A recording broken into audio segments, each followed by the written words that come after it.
Ito pala ang sekreto sa masarap na luto ng ensalada. For today's video, magluluto tayo ng isa sa mga paboritong ulam natin. Tara, simulan na natin. So meron tayo ditong nabiling 3 pirasong puso ng saging. Babalatan lang natin at kukunin natin yung puting parte nito. At mga mommies, kung meron kayong extra time, huwag ninyong itapon ang banana blossom or bulaklak nito kasi pwede natin yung lutuin. At kukunin lang natin yung matigas na parte sa gitna nito na para bang matchsticks at pwede natin yang gawing banana blossom tempura. Iba-blanch lang natin ng konti, lagyan ng asin at suka at pipagaan at pwede na nating lulutuin. At dito kinuha lang natin yung matigas na parte ng puso ng saging. At sinok natin sa tubig na may asin at suka para hindi siya umitim. At shoutout pala sa nag-request nito mga mommies dahil ang dami na request na magluluto daw tayo ng ensaladang puso ng saging. So ito na po mga mommies. At gawan pa natin ng kunting twist ito. So ito niluluto lang natin ang ating puso ng saging. Papakuluan lang natin mga ilang minuto hanggang sa lumambot. So meron tayo dito ang mga spices, red bell pepper, siling haba, kamatis, ginger, garlic at saka red onion. Hihiwain lang natin ito ng pino. Medyo umulan sa labas mga mamis kaya maingay ang background natin kaya pagpasensyahan nyo na. So dito nahiwa na natin ang ating mga spices at lumambot na din ang ating puso ng saging. Ahanguin lang natin at papalamigin ng konti. At dito bahagya na siyang lumamig.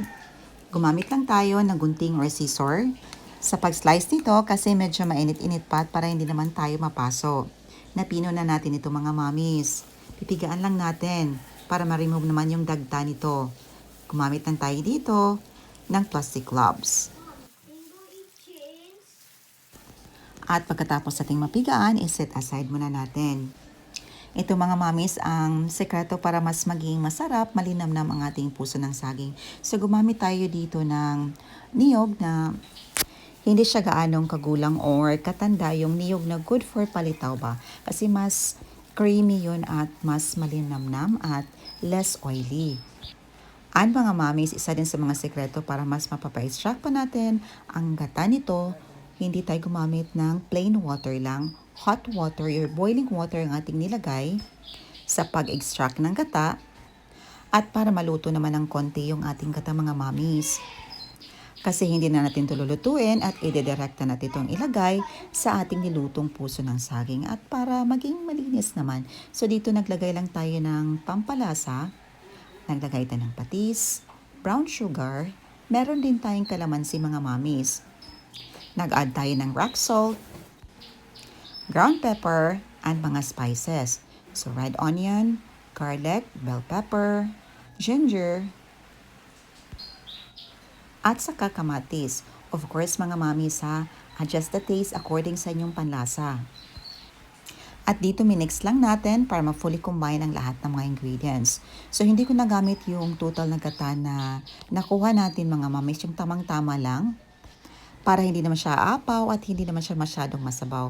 Nag-top lang tayo dito ng siling haba at remove lang natin yung seeds nito para hindi siya masyadong maanghang. Pero kung bet nyo na may strong flavor ito na maanghang talaga, so i-include nyo na yung seeds ng ating siling haba. Napakasarap nito mga mamis. At syempre, the best itong ipares sa mainit na kanin. So meron tayo ditong kaning mais. At masarap ang kaning mais mga mamis. So tikman na natin. Napakasarap talaga ng ulam na ito mga mamis at hindi ka magsasawa. At pasok pa sa 3Ms, mura, masarap, at masustansya. At yung gata ng ungol na nilagay natin mga mamis, sobrang sarap talaga at the best talaga sa ensaladang puso ng saging. Kaya approve tayo dito. Ayan lang po. Thank you so much for watching. See you in my next vlog. God bless you all and stay safe everyone.